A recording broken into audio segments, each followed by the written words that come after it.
Fala pessoal, eu sou Diogo Seixas e esse é o Papo Objetivo. Aqui vamos tratar de temas complexos, mas de uma forma muito mais popular e muito mais fácil para você. Comigo hoje, Rodrigo Teixeira, Luiz Augusto, Anderson Luiz e Bruno Oliveira. Quer saber o tema? Depois da vinheta.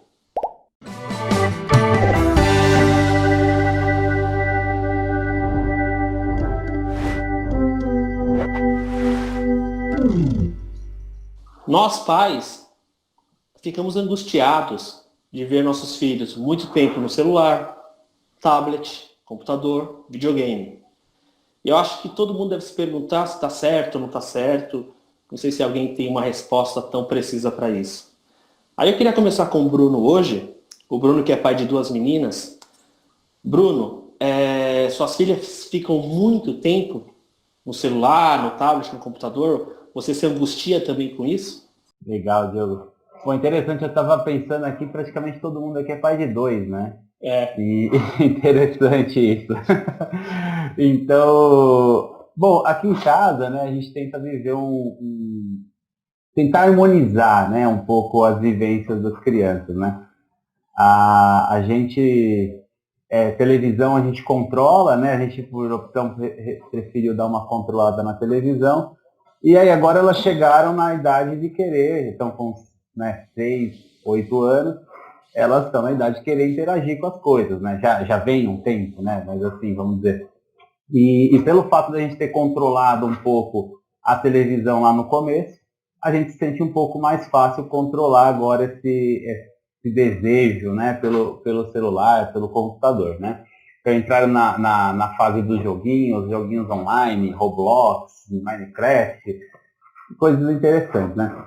E a gente tem feito uma experiência legal aqui, que é isso, é ter o dia daquilo, né? Então, assim, vai ter o dia que elas vão poder à noite se matar jogando Roblox. E a gente não pode fazer nada, no máximo levar o lanchinho, coloca embaixo da porta lá e elas vão ficar lá jogando, né? E, e agora eu criei o outro dia, passo alguns dias sem nada, né? O dia do Minecraft. Né? Porque eu achei que legal, porque elas vão desenvolvendo, né, a capacidade de criar ali alguma coisa. Enfim, obviamente eu cito esses dois, né, jogos porque é o que elas querem, né? Então, meio que a gente tentou fazer esse filtro. Mas eu acho que assim, o primeiro ponto, né, que eu queria até polemizar aqui, né, um pouco, Vamos lá, né, vamos lá. a gente, né, sempre vê a tecnologia como um vilão para os nossos filhos ou como uma ajuda para os nossos filhos, mas quando a gente vê eles muito envolvidos, ela tende a se tornar uma vilã, né? Mas eu vejo isso aqui também, né? Quanto nós, pais, não nos deixamos se envolver por essa tecnologia a ponto dela dominar a gente, né? Então é sempre mais fácil a gente ver o quanto o outro está envolvido, o quanto o outro está tomado por aquilo, mas é muito mais difícil para a gente ver o quanto nós estamos sendo, né, tomados por isso e, portanto, também estamos sendo um espelho para eles, né? Quer dizer, um exemplo onde eles vão se mirar, né? Então, quantas vezes a gente não ouve pai, e a gente, peraí, tá olhando ali, seja por trabalho, seja porque é uma mensagem, seja porque é uma coisa que pra gente naquele momento é importante. E a gente, às vezes, né, não pensa quanto é importante para eles, né, aquele momento, aquele conteúdo que ele está interagindo. Então, eu queria, né, já polemizando, jogar aqui para o Rodrigo, né, quer dizer, Rodrigo, como é que é para você, né, essa relação quando você vê o seu filho, né, envolto naquela realidade e tal, e como é que é você se ver também naquilo, como é que é essa relação entre vocês? Assim, a relação com meus filhos em relação ao uso de tecnologia, lógico, a tecnologia que eles têm acesso. Porque a gente vive num país, assim, com tanta dificuldade financeira, com tanta pobreza, que tecnologia significa desigualdade, porque tem muitas pessoas que não têm acesso a coisas básicas. Assim, no meu ambiente de trabalho, o que eu observo? Uma tecnologia que está extremamente ultrapassada no século XXI, que é o livro didático. No ano passado, vários alunos meus, do nono ano, não tinham livros da minha própria disciplina, que no caso do ano passado eu dava aula de história para eles. Então, assim, ficava difícil quando eu passava alguma atividade para casa, pedindo para ele fazer, para a próxima aula, e o cara não tinha nenhum livro didático, então tinha que fazer a maior parte das atividades na própria sala de aula. Então isso me atrapalhava muito. Então, assim, tecnologia, para mim, assim, tem relação com acesso. A maior parte da população, infelizmente, no Brasil, não tem acesso a tecnologias básicas. É o que a gente estava tratando na primeira discussão, que é a questão de saneamento básico, que é uma forma de tecnologia. A gente está no 2020, né? Tecnologia ao máximo, todo o tempo aí.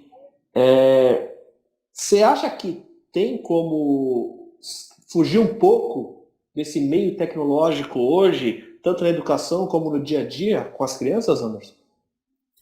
Oi, Diogo. Boa noite a todos. Bom, respondendo a sua questão. Primeiro, a gente precisa entender o que é tecnologia, né? Existem as tecnologias informáticas, mas não somente informáticas, né? Existem tecnologias analógicas. A tecnologia é tudo aquilo que possibilita a intenção técnica do seu registro no mundo. Então, se eu utilizo um graveto para alcançar uma fruta, né, no alto de uma árvore, eu estou fazendo uso de um instrumento, né, uma ferramenta. Né? Quando eu vou aperfeiçoando essa ferramenta, vou aperfeiçoando esse instrumento, que é um prolongamento do meu corpo, eu a transformo em tecnologia, tá? Porque ela carrega em si também a técnica. Então, entendendo, né, nesse sentido amplo, não somente a tecnologia informática, a tecnologia é fundamental. O ser humano, enquanto espécie, se desenvolveu fazendo uso de diversas tecnologias. E não somente o ser humano, existem outras espécies animais que fazem uso de tecnologias para obter aquilo que precisam para sobreviver. Então, esse é um primeiro ponto. O segundo ponto, né, nós temos que entender que a tecnologia ela é uma potência. Ela potencializa algo, ela permite um algo melhor e facilitado. Ela não pode ser o fim. Quando a gente transforma a tecnologia em fim, nós retiramos do indivíduo que a impunha a capacidade de fazer. Então, vamos lá voltar no graveto que eu utilizei para derrubar a fruta do alto da árvore. Ótimo, me serviu naquele momento para ter acesso àquele fruto que está no alto. Se eu utilizar isso com uma certa frequência, é capaz que ao longo do tempo eu perca a capacidade de subir na árvore.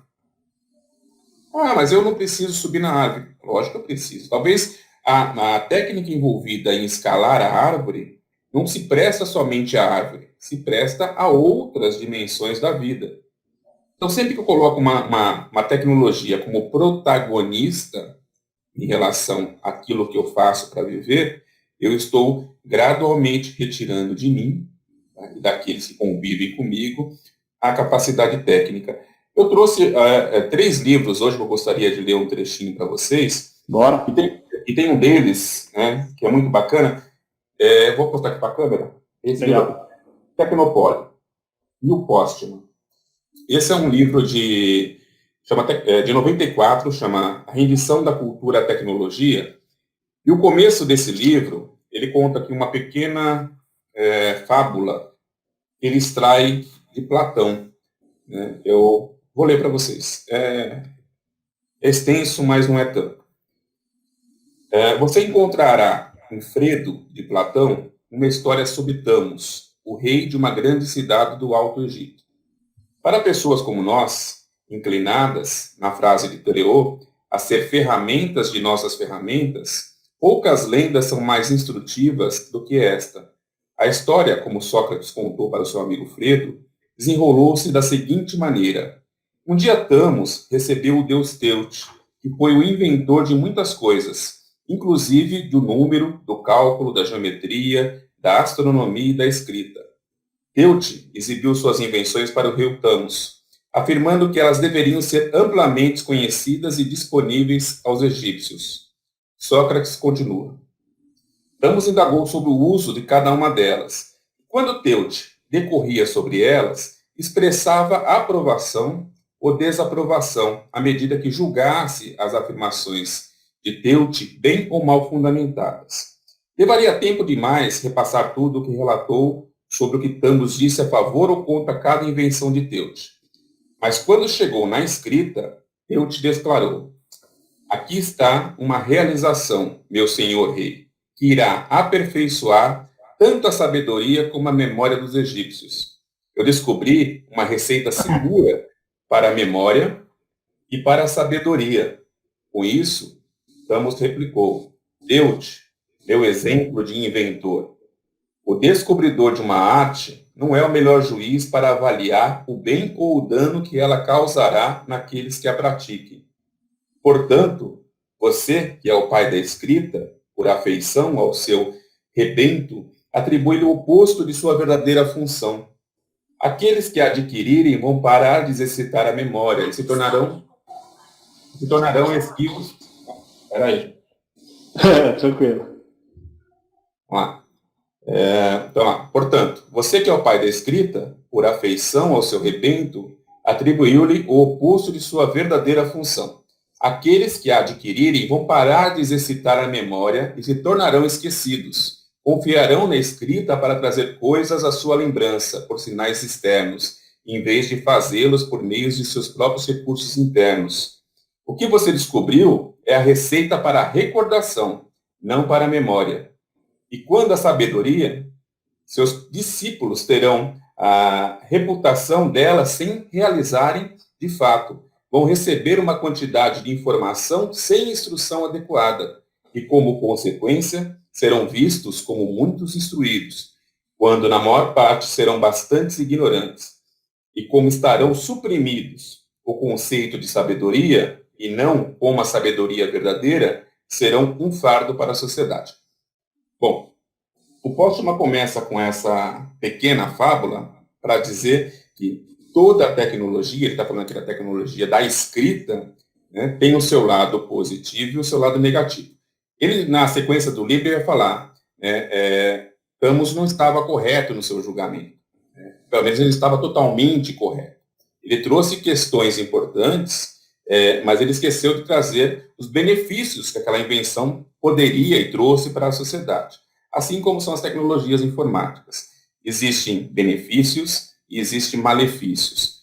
Aonde está, né, essa equalização, essa balança? Tá? Naquele que impunha, naquele que a usa. Boa.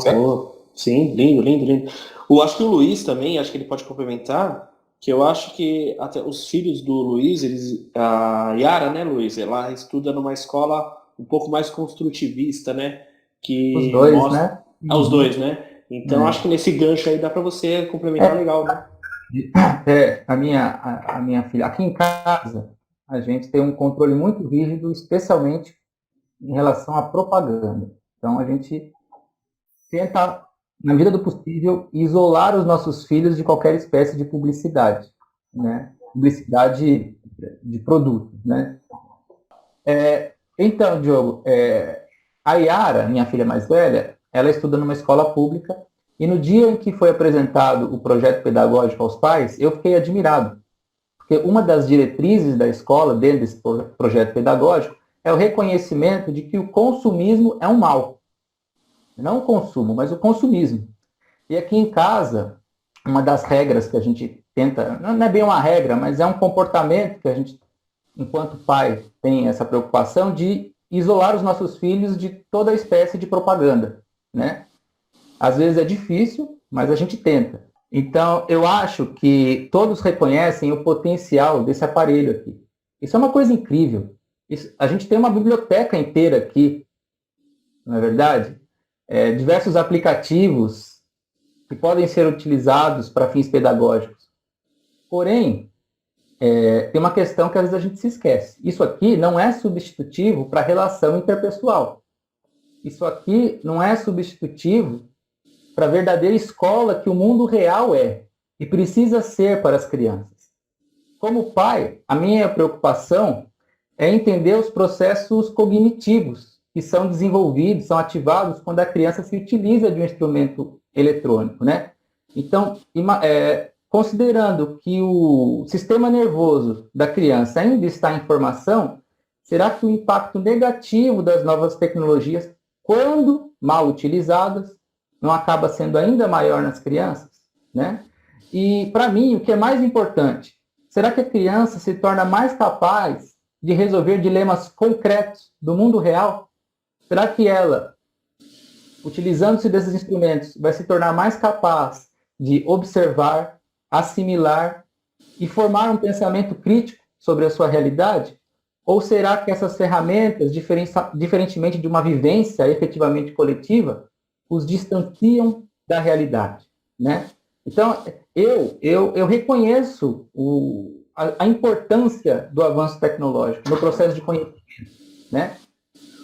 Mas tem uma outra questão.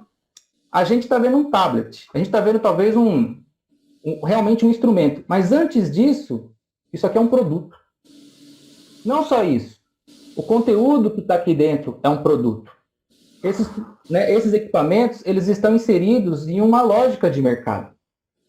Então, nós pais, se nós não formos diligentes, a gente vai permitir que nossos filhos sejam inundados por uma enxurrada de propaganda, né?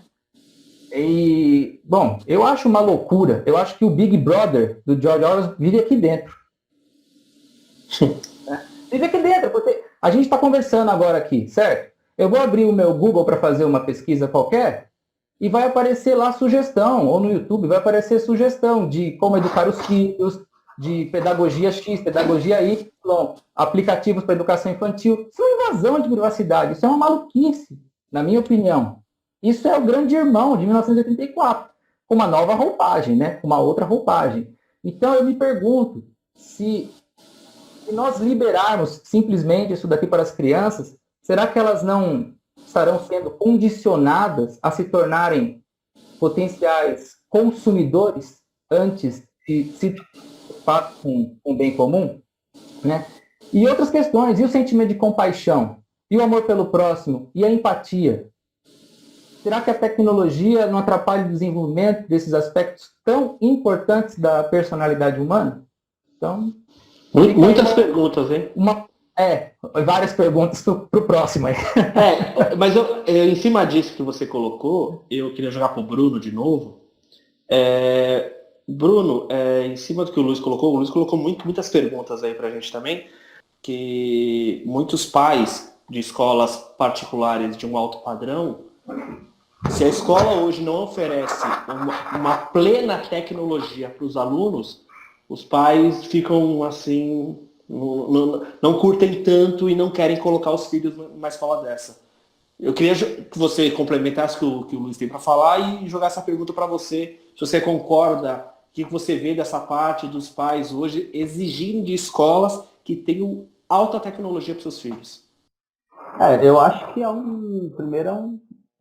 é você entrar no produto, como o próprio Luiz trouxe, né, da questão do celular, você fazer, o produto, o sistema, e você fazer parte dele a ponto de você achar que depende dele para tudo, né, inclusive para aprender. Então, acho que primeiro é o pai ser, né, ele, vamos dizer, consome tanto a publicidade, a mídia, que fala que a tecnologia é isso, aquilo, complementa, e se envolve tanto nesse mundo que ele acha que é uma ferramenta básica no ensino do filho, que, ao meu ver, é um tremendo erro, né? Porque eu acredito, assim, que vamos falar, a comunicação, né? A gente está aqui hoje fazendo uma conferência por esse momento de pandemia, né? Então, hoje, as minhas filhas, acredito que as filhas de vocês também, têm aula online. Então, elas precisam, né, de uma ferramenta para ter essa aula online. Quer dizer, essa aula, ela é infinitamente menos produtiva, infinitamente menos educativa, infinitamente menos tudo do que ela estar numa sala de aula, vivenciando, vivendo com as crianças. Então, quer dizer, a tecnologia em si, não resolve nada, né? Ela é uma mera ferramenta, como o Anderson mesmo trouxe, né? Então, a gente colocar ela como uma condição para uma escola ser diferenciada em relação a outra, já quer dizer que você está desmerecendo todo um processo pedagógico que a escola pode te oferecer e todo o corpo docente que essa escola pode te oferecer. Eu vejo que isso é um erro grave. Depois, você, né, aceitar que um mecanismo, que uma ferramenta que reduz a sua experiência vai ser melhor do que a própria experiência de vivência humana, né? Então, assim, vamos pensar, né? A gente está aqui, se tivesse uma mesa de bar, né? A gente estivesse conversando, seria uma experiência com vários fatores, a música ambiente, o que você está bebendo, o que você está comendo, o fato de estar próximo do outro, de poder abraçar, quer dizer, você reduz tudo isso ao falar, ao ouvir, né? Ao se respeitar pelas questões até técnicas do mecanismo, né? Então eu acho que assim, a pandemia está aí para provar que isso é uma falácia, né? Que os pais precisam escolher o que os filhos vão viver, né? O que eles vão experimentar. E assim, aqui eu vejo a minha filha falando, nossa, as aulas vão começar de novo. Eu falei, que diferença faz? Você vai ficar um pouquinho de manhã. Ela falou, mas então eu prefiro não ter que ficar na frente do computador de manhã e poder brincar, né? Quer dizer, então, poder interagir, porque graças a Deus ela tem uma irmã. Então, quer dizer, nessa interação delas, elas estão vivendo, estão experimentando, estão correndo, estão fazendo coisas que elas sentem, elas estranham essa limitação da tecnologia que talvez a gente aceita como uma forma muito mais tranquila, né? Então, eu acho que é uma falácia. E, se Deus quiser, essa pandemia vai trazer uma nova geração de escolas e de seres humanos aí, que talvez busque um pouco mais, né? Também acho, concordo. Aí eu queria jogar pro Rodrigo aqui. O Rodrigo, ele é um pai que eu vejo que ele é um cara que leva muito a sério essa coisa do ar livre, levar seus filhos para brincar, parques. E hoje em dia a gente vê que o pai às vezes prefere dar o celular na mão do filho, dar o tablet na mão do filho, colocar num streaming para ele ver, do que sair para a rua, levar no parque, sair de bicicleta, jogar uma bola. E aí, Rodrigo, eu queria que você contasse um pouco dessa experiência. Não, então, eu fui criado ao ar livre, andando de bicicleta na rua. Então, assim, eu acho que é importante a criança brincar ao ar livre, ela ter determinadas experiências, porque, assim, uma parte importante do desenvolvimento de qualquer criança é a questão física.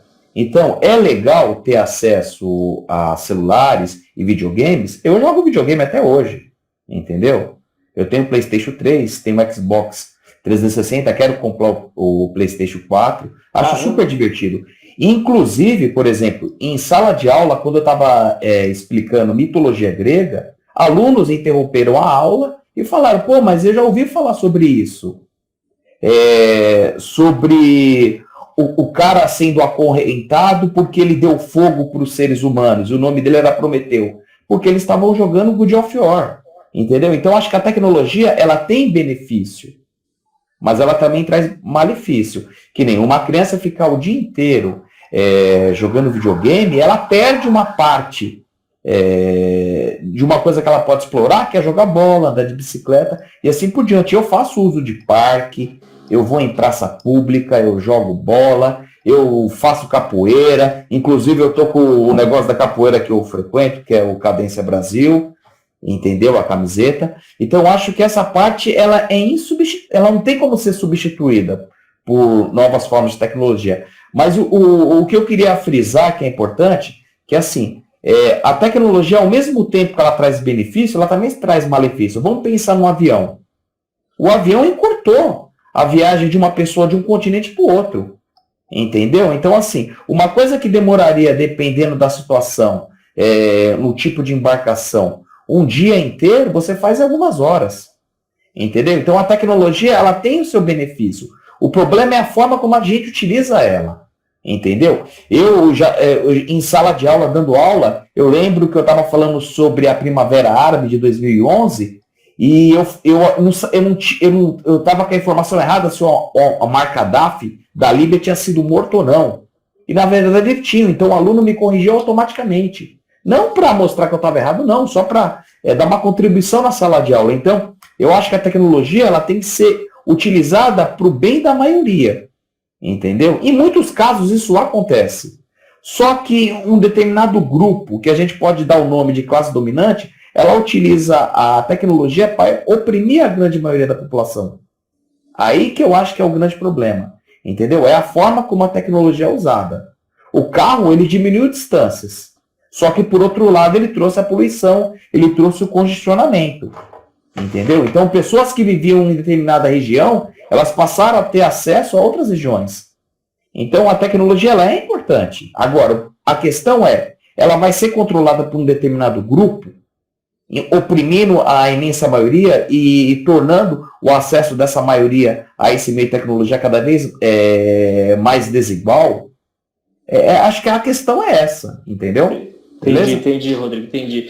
Aí eu queria jogar para o Anderson, que assim, o Luiz fez muitas perguntas, o Bruno colocou uma vivência pessoal, mas aí eu fico me questionando na questão do dia a dia da grande massa, que é o cara que levanta às vezes muito cedo, que tem que trabalhar, lógico, agora a gente está no meio da pandemia, mas o cara que levanta umas 6 horas da manhã, vai trabalhar, pega 2 horas de trânsito, fica o dia inteiro no trabalho, chega em casa, aí a esposa vai fazer comida, ou ele vai fazer comida, aí depois ele tem que pegar a criança, dar aquela atenção, né, que é difícil no dia a dia, né, e ele chega em casa, às vezes ele pega o celular e fica ali o tempo todo no celular, dá atenção para o filho, né, eu acho que tem muito essa coisa do exemplo do pai para o filho, mas eu vejo que no dia a dia, por mais que vocês colocaram aqui que isso é só uma ferramenta, a gente tem que saber usar, mas no dia a dia funciona também como um respiro de mente para a pessoa na hora que ele chega em casa, né?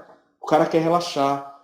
Dá para dar algum exemplo que a gente possa falar assim, ó, mas você tem que tentar fazer isso, tentar fazer aquilo, porque acho que no dia a dia, para a gente que às vezes consegue, tem mais tempo livre, a gente consegue, mas um pai que está o dia inteiro cansado, chega em casa, como é que ele vai contribuir isso com o filho? Vai conseguir direcionar para não ficar tanto na tecnologia ou não? O que você acha, Anderson? A gente precisa entender que a tecnologia é fetichista. Entendeu? A tecnologia é um fetiche. O fetiche da tecnologia está no seu uso, está também na sua aquisição. E é por isso que a gente fica desejoso de querer uma tecnologia ainda melhor do que aquela que nós temos. Nós precisamos de uma coisa melhor. A palavra fetiche, etimologicamente, ela vem de feitiço. Então, a tecnologia nos enfeitiça. Tá? Estar sob feitiço da tecnologia nos coloca num estado que o professor Norval Baitello Júnior definiu como transe. Então, nós estamos em transe. Tá? E isso nos acalma, isso nos deixa alheio, tá, a tudo que está em volta. Ok? Tá? Isso é como se fosse uma droga, né, que nos tira da nossa realidade e nos coloca numa outra dimensão. O problema é que a nossa realidade, esse tempo, continua fluindo. E quando a gente larga, quando acaba a bateria do nosso instrumento fetichista, nós nos voltamos e estamos de cara com a realidade. E a realidade não é bonitinha, não é colorida, não é cheia de wwws. Tá? Eu quero trazer uma outra coisa que o Luiz falou, né, que é aprendizado da criança. Né? Imagina o seguinte, a criança ela aprende experimentando as coisas. Eu, quando eu era criança, eu lembro uma vez que eu peguei um gafanhoto verde, grande, bonito, né? E o gafanhoto mordeu o meu dedo. E eu descobri que o gafanhoto mordia o dedo. Imagina, e a experiência do gafanhoto morder o meu dedo.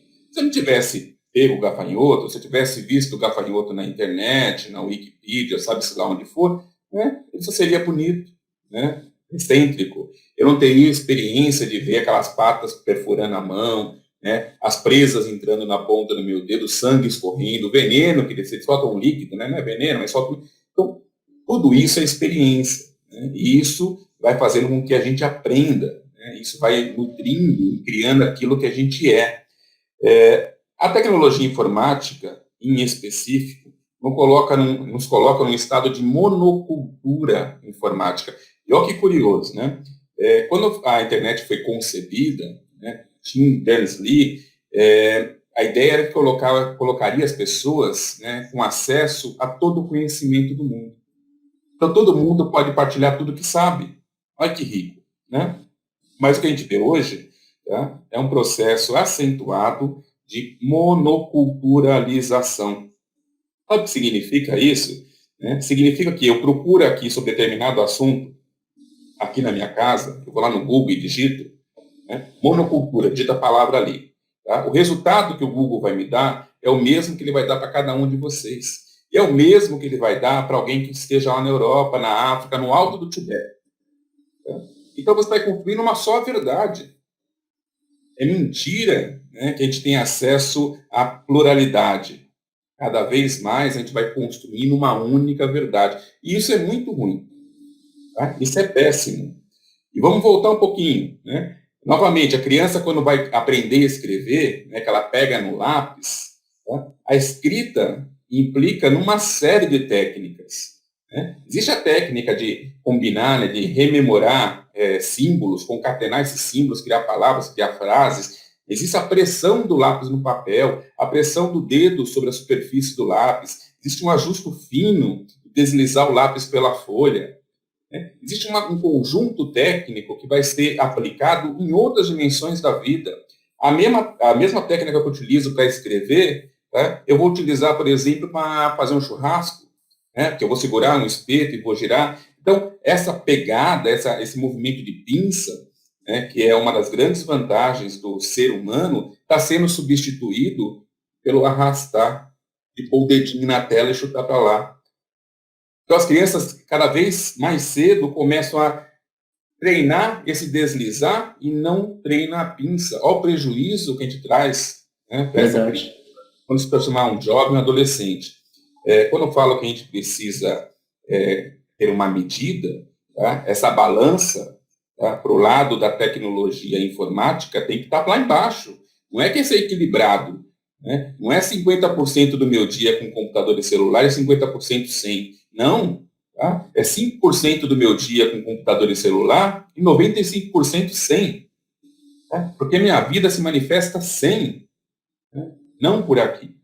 Tá? Tudo isso é uma construção ilusória. Tá? São simulacros e simulações que nos condenam, tá, a esse estado de transe, né, permanente em função das ferramentas informáticas. E eu queria puxar um pouco, com base no que o Anderson trouxe, das duas, né, a pinça e o arrastar, né? E não é só um gesto que muda, né? Mas a pinça pressupõe um fazer, pressupõe um foco, pressupõe um desenvolvimento, como o Anderson mesmo trouxe, né? Quer dizer, o concatenar códigos, tudo. O arrastar pressupõe o quê? O que é o arrastar? É o total desinteresse. E eu vejo muito isso, né? Principalmente nas crianças menores ainda, assim, né? Há 3 anos, 2 anos, quando eles começam a interagir com YouTube, Kids, essas coisas. Esse arrastar eu não me interessa. É o antigo zap de canal, né? Que a gente fazia assim. Sim, sim. Então, quer dizer, é pior do que o movimento nerd. Ele quer dizer que é a não interação com nada. E o que me sacia? Quer dizer, o conteúdo, como o Luiz mesmo trouxe, o celular, ele é um mundo de conteúdo. Mas a gente se acostuma a um excesso de conteúdo a ponto de a gente não conseguir consumir nada. Quer dizer, quem às vezes não ficou meia hora na frente da Netflix sem conseguir assistir nada porque não se interessou. Quer dizer, é tanta informação, tanta coisa, que no final o tempo passa e o que fica daquele tempo? Né? E legal você falar isso, Bruno, que eu estava vendo um dado que as pessoas ficam mais tempo zapeando Netflix do que assistindo o conteúdo. Exatamente, porque é muito estímulo, né? E aí a gente vê esse estímulo descarado com a criança que fica ali. Mas a gente é vítima desse estímulo o tempo todo. A gente é vítima desse estímulo quando a gente quer trocar o celular, que é quando o Rodrigo trouxe, né, esse bem de consumo, esse bem de desejo, né?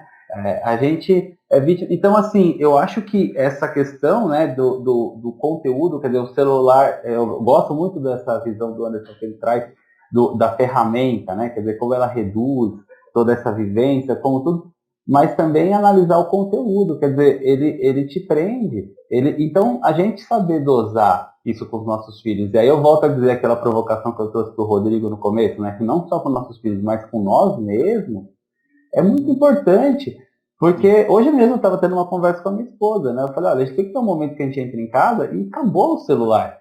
Porque às vezes é uma coisinha, porque eu estou vendo só aquilo, e aí passa a noite e você vai dormir. Verdade. Então, assim, o que fica de vivência, né? Porque agora temos home office o tempo todo. Então, às vezes você pode ter uma situação de estar o tempo todo em casa e você não interagir em nada com a pessoa que está do seu lado, em nada com a sua esposa, em nada com os seus filhos. Então, assim, é muito importante essa atenção. Né? É legal, porque uma vez, né? Eu já vou dar o gancho para você, Luiz. Mas um dia a gente estava aqui em casa, né? E a gente algum tempo atrás, cada um eu comia na sala, o Arthur também, eu ajudava ele, e aí eu falei, vamos todo mundo sempre comer na cozinha, na mesa, a gente vai sentar ali, vai comer, vai ter esse momento. Aí teve um dia que o Arthur estava com o iPad, eu desliguei e falei assim, hoje a gente vai comer e vai ter um assunto em família, a gente vai ter, sabe, vai ter um momento de família que a gente vai conversar. Ele começou a rir, a Juliana começou a rir, eu falei, não, mas isso é importante. Mas eu volto a falar, eu concordo com tudo que vocês estão falando aí, mas às vezes no dia a dia não é tão fácil fazer isso, né? A gente tem que ter esse puxão de orelha em todo mundo, tentar se doutrinar, mas no dia a dia não é tão fácil. Aí eu queria jogar um pouco pro Luiz comentar também. Na verdade, Diogo, eu anotei até aqui, você disse, né? Então, o trabalhador, ele se desloca muito cedo, sai de sua casa, vai até o trabalho, retorna cansado depois de 2, 3 conduções e vê ali aquele smartphone alguns minutos de relaxamento. Sim. Essa prática é passada para os filhos, né? É passada para os filhos. Quem pega trenzão aí já sabe, você vai ver a criançada ali, é incrível a técnica, a habilidade deles no arrastar, que vocês comentaram tanto, né? O polegar opositor que nos diferencia pro ralo, né? Não precisa mais. Então mas assim, combinando o que você trouxe com o que o Anderson trouxe, eu não posso deixar de lembrar do Admirável Mundo Novo. Né? Porque esse respiro, para mim, é o soma, é o comprimido de som. Né? Não sei se dá tempo de fazer um brevíssimo resumo. Lógico que dá. Vamos lá. E bárbaro, né? A história se passa em meados de 700 depois de Ford, não é depois de Cristo, não. Aqui, na sociedade vislumbrada pelo Aldous Huxley, Ford é como um deus, né? O Henry Ford, né? O idealizador da linha de montagem. E ele traz a ideia de uma sociedade completamente desumanizada pelo condicionamento. E o que é isso que a gente está conversando aqui, se não um condicionamento, né? Aqui, o condicionamento é aquele condicionamento pavloviano mesmo, de exercícios repetidos, baseados no estímulo e na repetição, né? E é o que a gente fica buscando no Netflix, no YouTube, a gente fica buscando a recompensa, e fica lá, e arrasta, e arrasta, e arrasta, e arrasta, e arrasta, né? E a sociedade desse livro ela é estratificada. Então tem aqueles que nascem para trabalhar e que sempre trabalharão. Outros que sujeitam a menos restrições, tem aqueles que nascem para comandar e sempre comandarão. Detalhe é que nessa sociedade ninguém nasce por concepção natural, né? Todos são gerados em laboratório. E então, por exemplo, imaginemos que um conjunto de bebês não pode se afeiçoar à cultura. Então eles vão condicionar esse conjunto de bebês. Como? Colocam os bebês numa sala, colocam alguns livros espalhados pela sala, e quando esses bebês alcançam os livros, movidos por sua curiosidade, eles disparam um choque elétrico. Entendeu?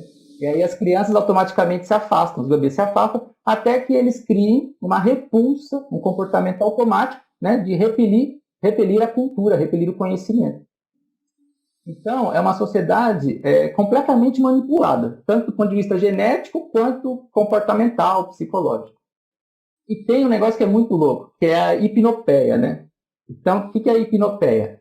É a repetição de dogmas durante os sonhos, né? Com o intuito de definir a personalidade do indivíduo.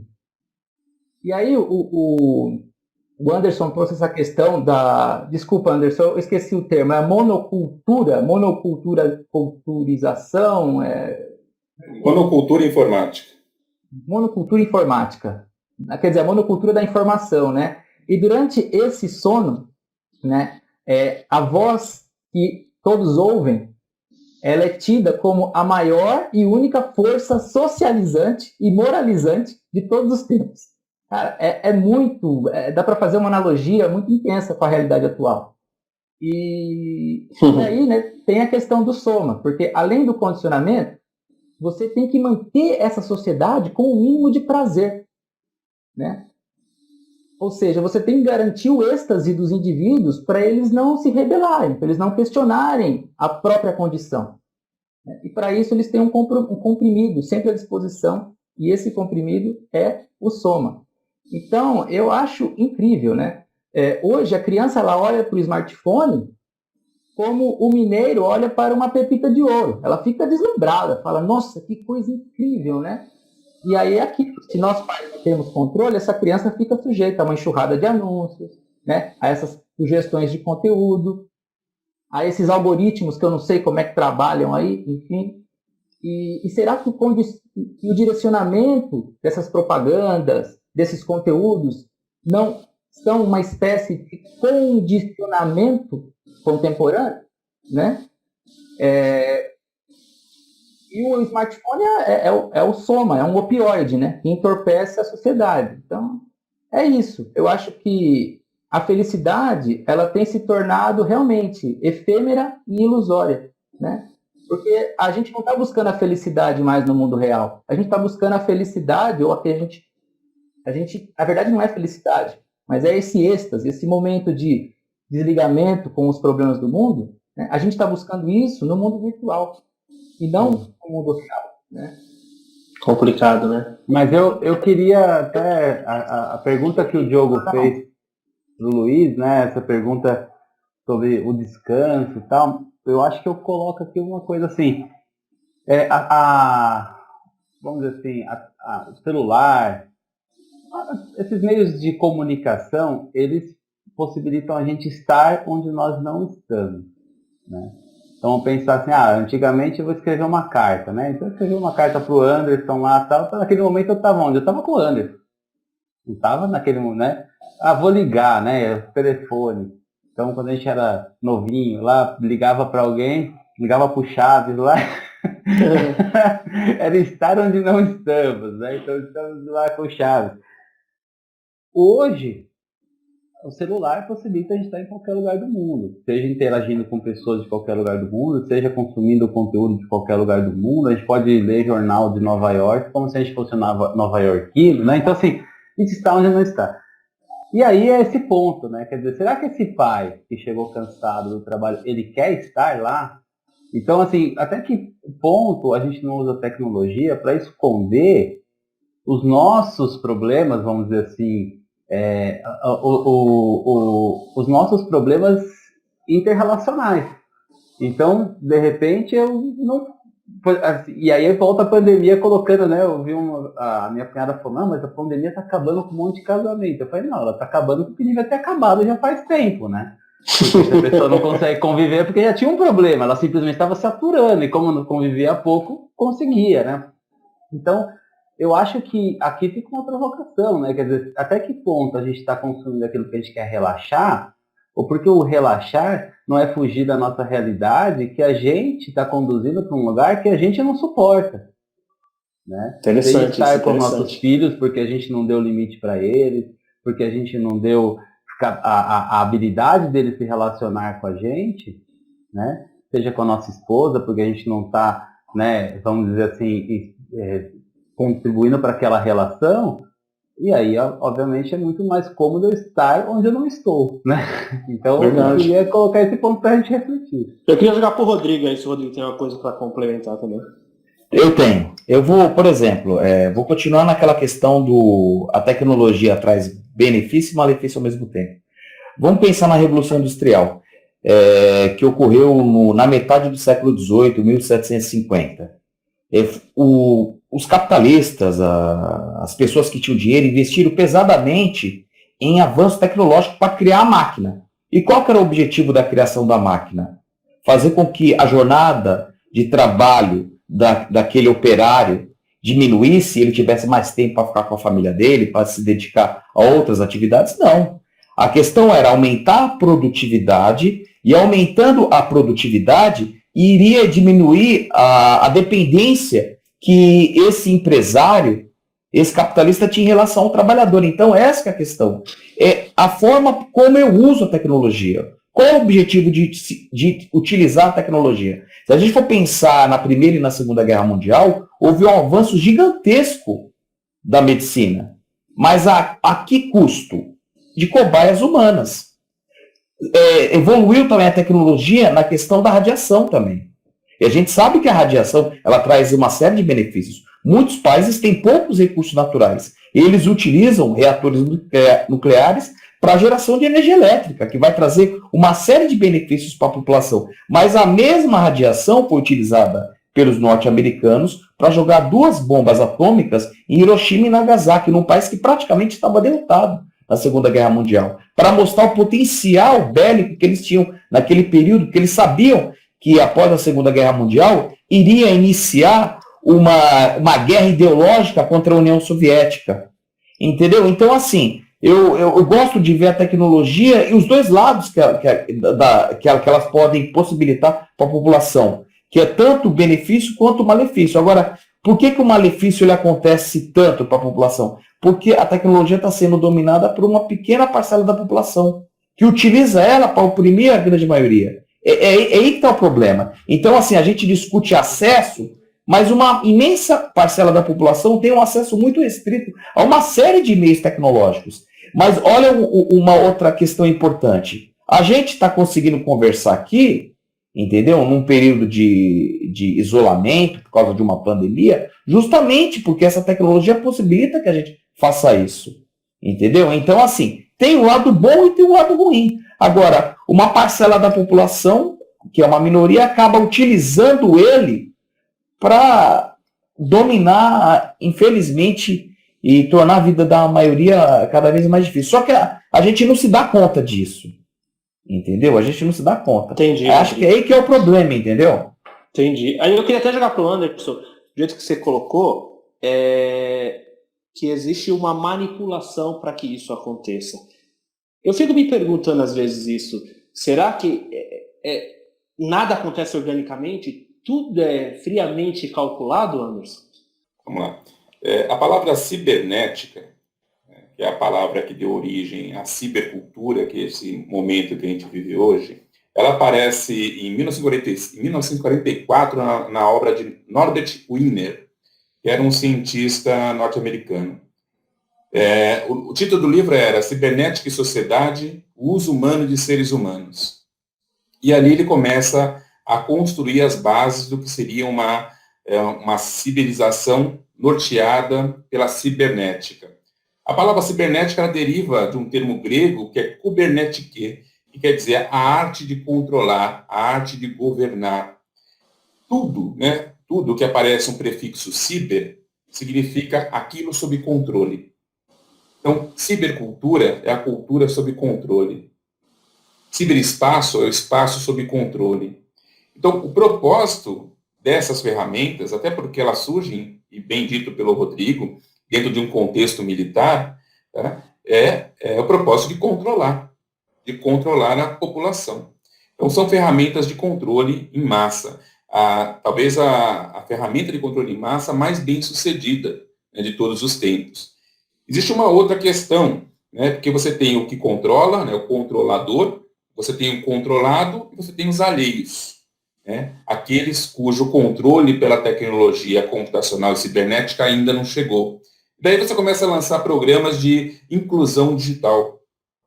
A pior coisa que você pode fazer, né, pensando no outro, nas diferenças culturais, é incluí-los digitalmente.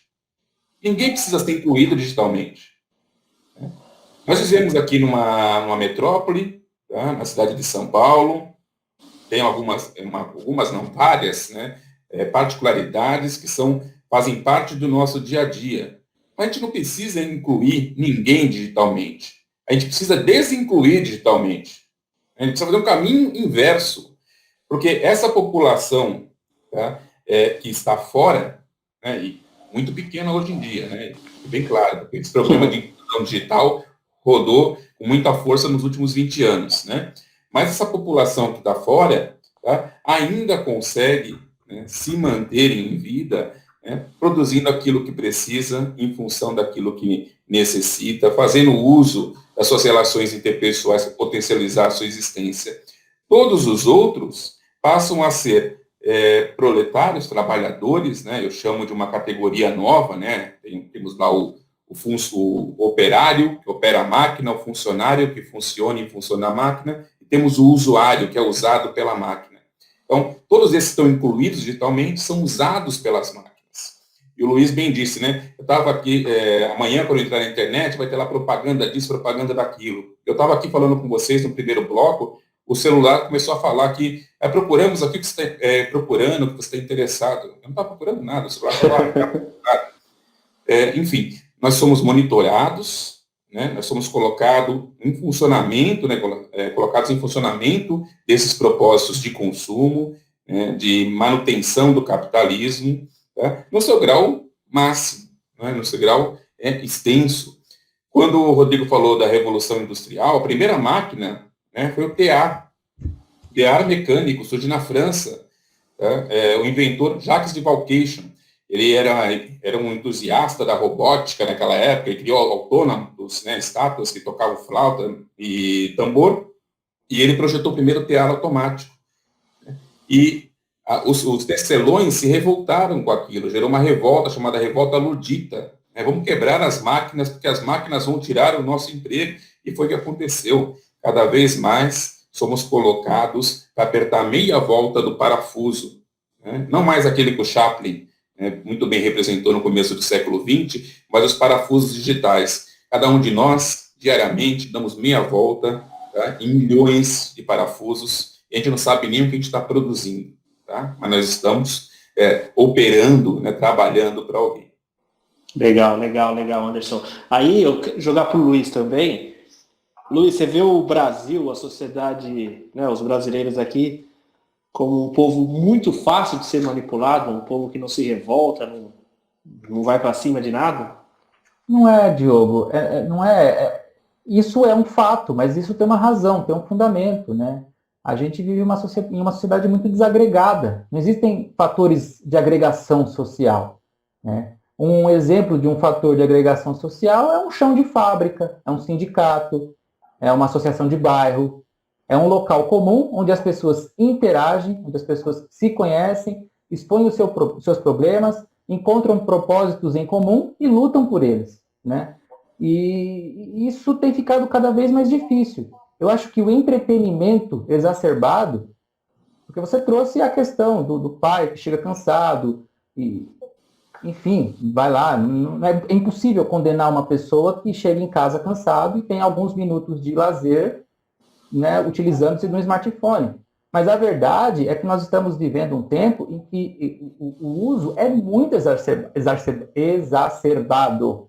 Né? Quer dizer, a gente vive um império do entretenimento. E é engraçado, é curioso isso, porque hoje nós vivemos um momento de retrocesso, de um retrocesso absurdo em termos de direitos sociais. Absurdo. Mas eu acho que nós, brasileiros, em razão dessa desagregação social, em razão das circunstâncias miseráveis em que muitos brasileiros vivem, e em razão do entretenimento absurdo que nos descola completamente da realidade, a gente não consegue conectar as pessoas para lutarem por seus direitos, por um país melhor, enfim. Infelizmente, eu acho que tem de tudo um pouco aí nesse processo, né? Você, Bruno, eu acho que assim, só concluir. Não, só concluir. Tem uma coisa que eu gostaria de dizer assim. Às vezes a gente generaliza muito e fala, o brasileiro é muito passivo, ou o brasileiro é muito isso, ou o brasileiro é muito aquilo. A gente tem que parar com isso. Não é o brasileiro. É um ser humano sujeito às condições a que nós, brasileiros, estamos sujeitos. É isso. Você tira o fator brasileiro, coloca qualquer outra nacionalidade. No mesmo contexto, o comportamento vai ser o mesmo. Né? Legal. E aí, Brunão, tem alguma coisa para complementar, Bruno?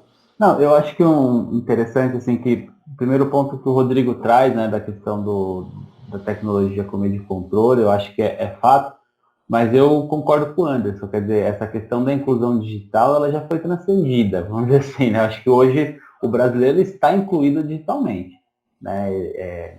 Assim, a pessoa, ou realmente ele está num lugar muito recluso, aí vamos falar dos nossos rincões, obviamente a gente não pode, né, pegar pelas metrópoles o todo, mas que estão envolvidos na subsistência deles, estão envolvidos naquela realidade, ou as pessoas que realmente por opção estão fora, né? mas vamos dizer assim, a grande maioria, em cidade como São Paulo, está inclusa, né? Vamos dizer, óbvio, existem pessoas em condição de rua, que a gente pode dizer que não, existem, né? Mas aí tá, aí você, né, traz um pouco aquela coisa do ser influenciado, do se deixar levar os direitos, né? A gente entende, assim, eu olhando um pouco a campanha do atual presidente, né, ele soube trabalhar muito bem essa questão de criar espaços comuns de encontro nas redes do WhatsApp, porque ele identificou isso, quer dizer, a maioria está no mundo digital. Então, vou criar espaços para esse pessoal. E começou esses grandes grupos de WhatsApp, quer dizer, meu cunhado, ele foi inserido num grupo desse e ele se tornou realmente adepto desse senhor através de um grupo. Porque esse grupo incentivava aí, assim, eram homens do bem. Então ele criou uma identidade entre aqueles homens do bem e começaram, homens do bem que depois no final estavam falando, incentivando coisas que um homem do bem não deveria, né? Mas vamos dizer assim, é conceitual. Mas ele criou esses espaços digitalmente, né? Não digo ele, né? Não, assim, o grupo, né? O grupo atrás dele, né? Ele não, mas enfim. Eu acho que ele não tem essa as capacidade. Pessoas que estavam por ele criaram, né? Sim. Então, assim, eu acho que... Aí eu concordo com o Rodrigo quando você fala da tecnologia como meio de uma elite dominante, de um interesse maior, hoje, enfim, né? Mas eu acho que também não é o fato de não ter o acesso à tecnologia, ou não é as pessoas serem influenciadas, mas é você conseguir entender as necessidades dos seres humanos que elas vão estar dentro ou fora. Quer dizer, o cara consome pornografia dentro do celular porque ele tem essa necessidade. Se ele não está fazendo com a mulher, ele vai consumir no celular. Sim. Né? Assim, é uma questão... Então, se você identifica as necessidades do ser humano e você usa do aparelho simples e de uma forma como o Anderson traz, de uma forma complexa, mas o cara entende aquilo lá e transforma isso numa coisa útil, aquilo vai acontecer. Vai funcionar com todo mundo? Não. Mas com uma grande parte da sociedade que está envolvida no sistema, né? Como o Anderson falou, eu achei genial o que ele falou, quer dizer, todo mundo aperta engrenagens, né? Eu, você, todo mundo.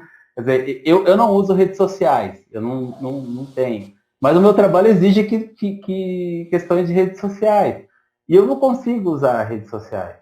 Né? Eu, Bruno. Então, assim, é difícil para mim entender algumas questões de redes sociais que as pessoas vivem naturalmente. Né? Porque está no dia a dia dela. E eu não consigo fazer aquilo no meu dia a dia, porque eu não dou tempo, eu não dou conta das demandas que eu tenho, eu vou trazer mais essa demanda para mim. Né? Então, eu acho que a gente tem que entender que hoje os nossos espaços virtuais e reais, eles estão, né, assim, misturando de uma forma muito interessante. Né? Tem que ter consciência disso. Verdade. Quero jogar para o Rodrigo. E aí, Rodrigo, quer complementar um pouquinho também? Sim. Mas então, Diogo, eu vou contar um caso aí, tá? Em 2011, eu estava trabalhando numa escola pública que tinha câmera na sala de aula. Aí, como eu sempre faço, aí eu passei a prova, aí os alunos fizeram, e depois eu fui fazer a correção com eles. Já tinha corrigido a prova e entreguei para eles. Eu comecei a corrigir na lousa, né? Aí um aluno chegou com a prova e falou assim, pô, professor, você errou na minha correção. Aí eu observei que eu falei, tem que responder a caneta, caramba, a questão dissertativa. Mas ele tinha respondido a lápis, eu aceitei na hora, corrigi a nota para ele, a nota dele não foi boa. Aí ele tinha apagado. Aí eu falei, caramba, será que eu errei na correção? Eu deixei ele fazer a lápis, né? Aí foi pro intervalo, eu fui até a sala da direção, aí a câmera estava voltada bem para a carteira dele. Eu vi na câmera ele estava apagando. Então, assim, esse uso me beneficiou e prejudicou ele, no caso, que queria criar uma artimanha para me prejudicar e para conseguir um benefício de uma nota que ele não merecia. Já, por outro lado, em 2014, trabalhando numa escola particular que também tinha câmera na sala de aula, eu nem sei se tinha captação de áudio, tá? Aí eu estava na sala de aula, uma aula com 45 minutos, 50 minutos, aí o que aconteceu? Eu fiquei 15 minutos sentado. Aí uma inspetora chegou, bateu na porta, falou, Rodrigo, a dona da escola quer falar com você. Eu desci lá, falei, pois não, o que a senhora deseja? Ela falou, eu percebi que você ficou 15 minutos parado, o que está acontecendo? Eu falei, pô, mas eu já terminei a apostila. Então, essa mesma tecnologia que me beneficiou, entendeu? Vendo que o aluno queria me prejudicar e se dar bem numa prova que ele não merecia, ela também serviu como controle, entendeu? Então, é isso, é o uso da tecnologia. A questão é como a gente utiliza a tecnologia. O Marx mesmo falava, como a tecnologia vai avançando, ela vai aumentando cada vez mais a produtividade e o trabalhador ele vai ser beneficiado desse aumento da produtividade e ele vai passar mais tempo com a família dele para fazer outras coisas, se dedicar a outras tarefas, entendeu? A aprender a tocar um instrumento, a ler poesia, a praticar esporte, só que não. Como a tecnologia ela fica sob o controle de uma classe social, ela vai utilizar para benefício próprio, para aumentar a produtividade e diminuir cada vez mais a dependência em relação ao trabalhador. Como o Anderson disse, do ludismo, do cartismo, que foi um movimento que aconteceu na Europa contra a tecnologia que estava gerando desemprego, a própria palavra sabotagem vem de um tamanco, sabote, que os trabalhadores tiravam a parte do calçado, do tamanco, e colocavam na engrenagem para quebrar a máquina. Porque eles estavam observando que a tecnologia, em vez de fazer com que ele trabalhasse menos, estava gerando desemprego para ele. Entendeu? Então, acho que aí que é a questão fundamental. Entendeu? Tecnologia para que tipo de serviço? Entendeu? Para beneficiar quem? É para realmente gerar qualidade de vida para as pessoas? Hoje mesmo, o Diogo sabe, entendeu? A gente foi doar cesta básica para uma família que vive num local de ocupação, entendeu? Numa favela. E a menina, ela tem celular. Ela tem internet no celular. Mas por que ela tem isso? Porque ela precisava divulgar a história dela para que ela recebesse doações. Aí a gente ficou sabendo nas redes sociais que ela estava passando uma dificuldade muito grande. Entendeu? Então a gente juntou todo mundo, entendeu?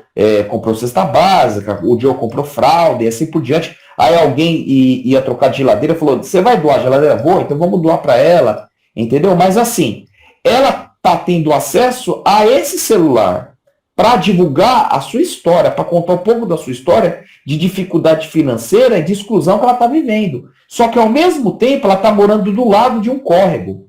Então a gente tem tecnologia para acabar com o déficit habitacional. Num país que é continental, o Brasil é o 5º maior território do mundo. Não tem por que ter gente que não tem lugar onde morar. Não tem por que famílias não ter uma casa própria. Não tem sentido. Mas naquele caso, aquela família, entendeu? Naquela situação de desemprego, entendeu? De descaso total da questão pública, né? Da classe política, entendeu? Deixa aquela família naquela situação totalmente cruel e terrível. Mas o meio de tecnologia, no caso o celular, possibilitou que ela tivesse acesso a pessoas que fizeram a doação para ela. Só que será que no mês que vem, se o marido dela ou ela não conseguir arrumar emprego, será? E ela tem uma criança de 1 ano e está grávida de 7 meses, será que ela vai conseguir novamente doação? Então essa que é a questão. A tecnologia para quê? Para beneficiar a população ou para gerar cada vez mais desemprego, entendeu? Para fazer com que a maior parte da população fique desempregada, fique sob controle, porque assim, uma pessoa que fica desempregada, ela tem a vida dela muito limitada. Ela não está fazendo nada. Mas eu gostaria de te provocar, entendeu? Rodrigo. Eu gostaria Pode de falar. te provocar. Eu acho que assim, você colocou aí, né, a tecnologia para quê, né? Quer dizer, eu acho que o que está atrás de tudo é o capital. Né? Você citou Marx, vamos dizer assim. Então, o que rege a internet, o que rege o sistema, e aí o Anderson vai poder entrar mais nessa questão aí, mas assim, é o capital. Eu tive a oportunidade, há uns 7 anos atrás, de poder ir ao Google lá em Mountain nos Estados Unidos. E na época que eu fui lá, eles estavam lançando a tecnologia que era o quê? Era o Google Maps integrado com a busca de voz do Google, né? E eles apresentaram para a gente, era um evento que estava tendo lá, com muito entusiasmo, falando, isso é muito legal, porque aí eles deram um exemplo, né? Falaram assim, você é de qual segmento? Eu falei, eu sou empresário do ramo de festa. Ela falou, pô, legal, você imagina, a pessoa está indo para uma festa, e aí ela lembra que ela precisa dar um presente. Então, ela, olha, eu quero comprar loja de brinquedo a 100 metros daqui, ou a 1 quilômetro daqui, ou loja de brinquedo para chegar... E ela fez a busca lá, né, no então protótipo, né, do Google, que hoje é uma realidade, e ela mostrou, falou, olha, achou, olha que comodidade, né? Mas, óbvio, eles estavam, quem estava desenvolvendo aquele sistema, desenvolvia com o entusiasmo de, poxa, eu estou ajudando as pessoas, né? Eu estou contribuindo para a vida dessas pessoas, eu estou facilitando a vida dessa pessoa. Mas quando ela facilita, né, ela consegue rentabilizar. Então, a internet, ela busca sempre formas, quer dizer, essa moça que você falou, ela conseguiu através daqui, né, do YouTube, ou não sei qual mecanismo ela usou, né, conseguir chegar até você. Mas o que a internet cobra dela? Informação. Eu quero saber de você, a sua vida. É aquilo que o Luiz trouxe, é o grande irmão. É o grande irmão. Você, então, a gente tem que se questionar até que ponto, quanto que vale a nossa comodidade? Porque a nossa comodidade, para a gente, ela é impagável. A gente dá tudo em troca dela. A gente dá todas as nossas informações. A gente dá o nosso comportamento. Esses dias, o Diogo, inclusive, mandou uma brincadeira que ele fez com os filhos dos animaizinhos lá do Google 3D, né? E aí minhas filhas começaram a fazer aqui, aí a minha esposa pegou e falou, pô, estou mostrando a minha casa pro Google. Pô, o Google não sabe mais onde você mora, ele sabe em que condições você mora. Exato. E você está dando esse troco de quê? De interação. Ou a troco de quê? De comodidade. Hoje, o grande capital não é mais o petróleo.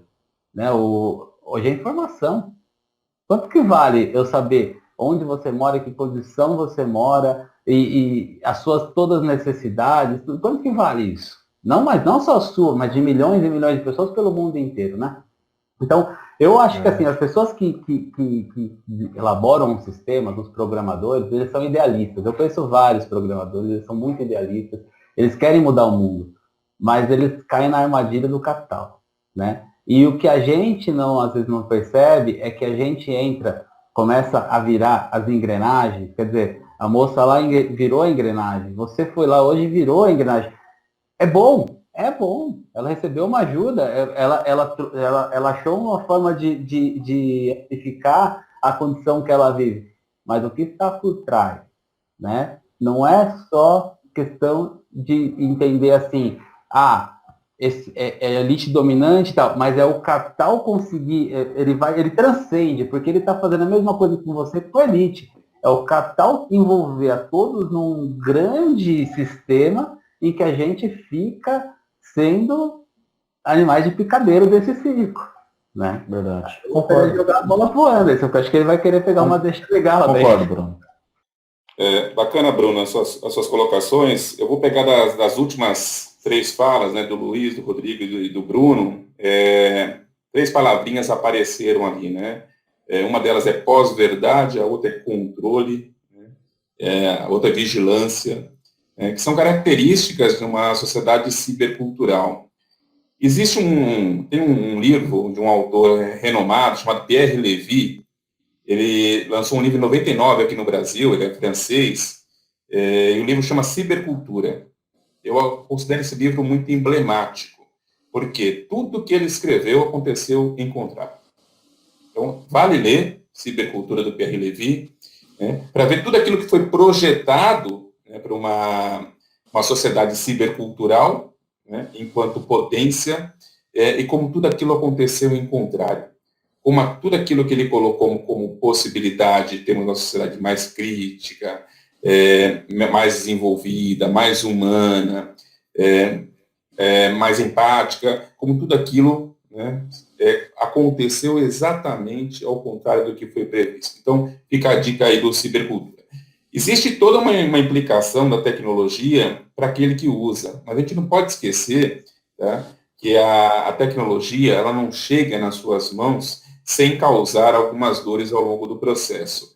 Eu falei lá no começo da minha fala, do bastão, né, para a gente tirar uma fruta da árvore. A diferença do bastão para um celular, tá, entre todas as diferenças possíveis, está que o bastão fui eu que fiz.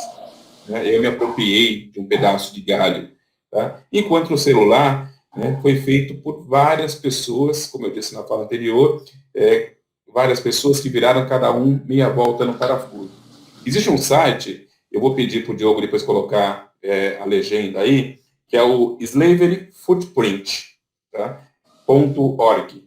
É um site que vai te mostrar, você responde algumas perguntinhas, ele é extremamente lúdico, muito bacana. Você vai responder o seu modo de vida, né, aonde você vive, o que você tem, o que você consome, e ele vai te dar no final lá um cálculo aproximado de quantos escravos você tem trabalhando para você. Como é duro, tá, a gente imaginar, cada um de nós, tá, que para a gente viver, para a gente estar fazendo essa live aqui hoje, tá, nós temos aí 100, 120 pessoas, né, trabalhando para nós em regime de escravidão. Cada um de nós, né, possui aí pelo menos uma centena de escravos, para a gente poder manter a nossa qualidade de vida.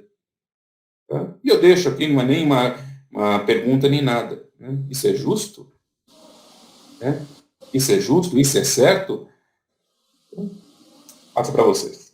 E aí, Luiz? É justo, Luiz? A gente vive numa sociedade que aplica dia a dia a teoria da cegueira deliberada, né? Todo mundo é avestruz, enfia a cabeça na terra e ignora a origem das coisas, a realidade que nos rodeia, né? Enfim. Mas eu gostaria muito, já que é o encerramento, retomar um ponto que o Anderson trouxe, que é a quantidade de horas ou percentual do dia que nós devemos dedicar à tecnologia, ou ao menos a essas novas tecnologias, né? Acho que ele falou 5%, enfim, que seja 5, 10, 15, enfim. Mas uma pergunta aos pais, já que nós queremos pretendemos aqui abordar a questão da tecnologia na educação infantil, ou a influência da tecnologia no desenvolvimento da criança. Quando a gente trata de sentimentos que nos edificam, que edificam a nossa moralidade, quanto tempo, pais, de quanto tempo vocês precisam, suas crianças precisam, para fazer despertar nelas os sentimentos de compaixão, de serenidade, de complacência, de afetividade, piedade, empatia, enfim, quanto tempo? Com certeza, muito mais tempo do que o tempo que ela passa no celular, né? Então, vamos dar bastante atenção a isso. A gente tem que ser muito diligente. Legal. Jogar pro Rodrigo agora também. E aí, Rodrigo, complementar esse finalzinho agora? Então, Diogo, eu acho aquilo, né, cara? Eu acho que a tecnologia tem que estar ao serviço da maioria, cara, para trazer benefício para a maioria. Então, assim, a gente está num momento histórico, em pleno século XXI, que, como eu disse, assim, a gente vê um edifício, um prédio, ser erguido, por exemplo, ou um grande rede de supermercado, em 6 meses. Então, como que a gente tem ainda famílias que não têm uma casa própria? Por que a tecnologia não é utilizada? Por que o poder público, o Estado, entendeu?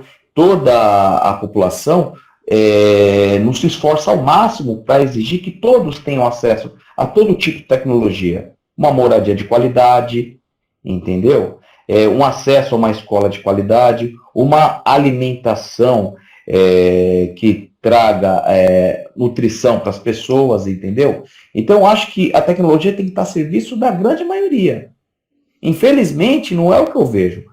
A gente pega no caso do Covid-19, entendeu? Quem tem um bom convênio médico e frequenta o Sírio-Libanês, o Albert Einstein, a possibilidade de morrer por ter contraído o Covid-19 é baixíssima. É 50% a menos.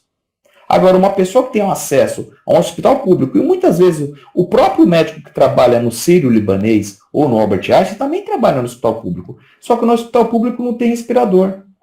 Entendeu? Então, assim, é aquela questão. Até a mesma tecnologia que traz benefício, ela também exclui. Entendeu? Então, a gente precisa fazer, eu não sei, ou uma revolução, entendeu? Conscientizar a imensa maioria que a tecnologia tem que estar a serviço da imensa maioria da população para fazer com que a vida das pessoas melhore substancialmente, entendeu? Acho que é aí que é a questão, entendeu? Não é possível aceitar que pessoas não tenham saneamento básico. A própria palavra já diz saneamento básico. A pessoa não tem acesso à água potável. Isso é tecnologia. E a pessoa não precisa abrir um poço através de manivela para ter acesso à água. A água chega encanada na casa dela e o esgoto vai embora para uma estação de tratamento. Agora, tem famílias que não têm esse acesso, entendeu? Então, aí que está a questão. Então, a tecnologia ela tem que ser utilizada para beneficiar a todos. Eu não vejo, infelizmente, eu não sei, os caras eles criaram o desempregado, porque quando a gente pega, antes da abolição da escravatura, em 13 de maio de 1888, entendeu? A gente não ouvia falar na palavra escravidão, mas havia um medo da classe dominante, das elites, de uma revolta escrava. E acontecia muitas vezes, muitos quilombos, inclusive quilombo aqui em São Paulo, quilombo de Jabaquara. Tá entendendo? Então, assim, aí eles criaram, a tecnologia facilitou que a produtividade aumentasse muito, essa produtividade aumentando bastante, não precisa de muitas pessoas para trabalhar. Então eu crio desempregado. Então o trabalhador empregado vê o desempregado como uma ameaça, um inimigo, quando na verdade ele deveria ver como um parceiro. Entendeu? Alguém que está sendo excluído do processo. Entendeu? Eu não falo nem que está às margens, ele tá dentro, inserido na sociedade como desempregado. Para mostrar com que, se você não aceitar receber esse baixo salário, entendeu? Eu posso te mandar embora e contratar essa pessoa para trabalhar, para receber um salário muito menor, entendeu? Então, eu acho que assim, a tecnologia, ela tem que estar a serviço da melhoria de vida da imensa maioria da população, não de uma minoria. Entendeu? Rodrigo, você tem alguma dica para dar aqui ou não? Cara, hoje eu não pensei em nenhuma dica, mas assim, se a gente for ver sobre controle, entendeu? É como o Luiz acabou de falar, entendeu? Tem um filme, 1984, entendeu? Eu assisti um pouquinho para ver como que as pessoas são controladas por um sistema de teletela, entendeu? O dicionário vai diminuindo a quantidade de palavras para as pessoas perder a possibilidade, entendeu? De acabar criticando o sistema em que oprime elas, entendeu? É isso. O livro e o filme 1984. Legal. Bruno, bola para você agora para esse encerramento aí. Bom, antes o Anderson mexeu comigo ali Vambora. na provocação dele ali dos escravos, né? Eu acho que eu concordo muito com o que o Luiz falou, né, dessa sociedade de avestruz, né? Quer dizer, somos avestruz e pronto, temos que ter consciência disso, né? Independente de nossa consciência social, né, da nossa vontade de mudança, nós fechamos os olhos para a realidade de que existem pessoas que trabalham em situações inaceitáveis para manter nosso padrão de vida. Essa é uma realidade e isso faz parte do sistema em que a gente está envolvido e até o pescoço, vamos dizer assim. Em relação à indicação, eu gostaria de deixar a Privacidade Hackeada, um filme muito bom lá da Netflix, que conta a história aí da eleição do Trump, da escalada, vamos dizer, dessa extrema-direita no mundo e de quanto que esse doar nossas informações através de conforto pode reverter em uma sociedade que talvez a gente não acredite. Então fica essa dica. Queria agradecer todo mundo, acho que foi um papo bem gostoso no sentido assim de vamos dizer, mais leve, né, do que os outros campos políticos que a gente teve, mas que a gente realmente busque ser crítico, né, em relação, não acho que ninguém está isento vamos dizer, dos feitiços do celular, ninguém está isento, né, das armadilhas para criar os filhos, né, que essa nossa condição coloca, né? Mas eu acho que a gente tem que estar sempre se questionando, a gente tem que estar sempre se colocando, né, sendo crítico com nós mesmos para ajudar com que os nossos filhos possam ser críticos com eles mesmos. Quer dizer, se a gente conseguir dar aos nossos filhos a condição deles serem críticos em relação ao sistema que eles estão envoltos, a gente está dando um grande contributo para eles, né? Então, acho que eu queria deixar isso, cada um ao seu modo, cada um com a sua filosofia, mas, assim, não caia na tentação de achar que a tecnologia é a salvação, de que a tecnologia é o parâmetro de qualquer coisa, né? O ser humano é isso, né? Então, todo o resto é armadilha, a gente vai cair, a gente vai se envolver e ter o senso crítico é o principal. Legal, Bruno. Já que agradecer a todos, né? Foi um papo fantástico, foi elucidador para muita gente. Eu acho que muita gente vai se perguntar em casa agora, né? Se o celular já é uma extensão do corpo dela, porque quando as pessoas acordam com o celular na mão, vão para o banheiro, vão tomar banho, dormem com o celular embaixo do travesseiro, o celular meio que se tornou uma extensão do ser humano hoje, né? Então é legal se questionar em relação a isso. E hoje também vou dar uma dica aí, acho que para deixar um pouco mais leve, quem não leu, leia o livro do Pequeno Príncipe, né? E também quem não quer ler, tem um filme na Netflix, que é o Pequeno Príncipe, uma releitura, né? Na visão de uma menina que vai conhecendo o Pequeno Príncipe. Então, para mim, que sou um designer, que vejo um filme daquele que tem várias técnicas de animação, para mim já foi uma coisa muito legal. E apresentei para o meu filho de 4 anos, nós dois assistimos ali, ele babando. Então eu acho que vale essa dica aí. É leve o filme, você vai ver que é bacana. E obrigado por todos por estarem aqui ouvindo a gente, tá? E até o próximo programa. Valeu, pessoal!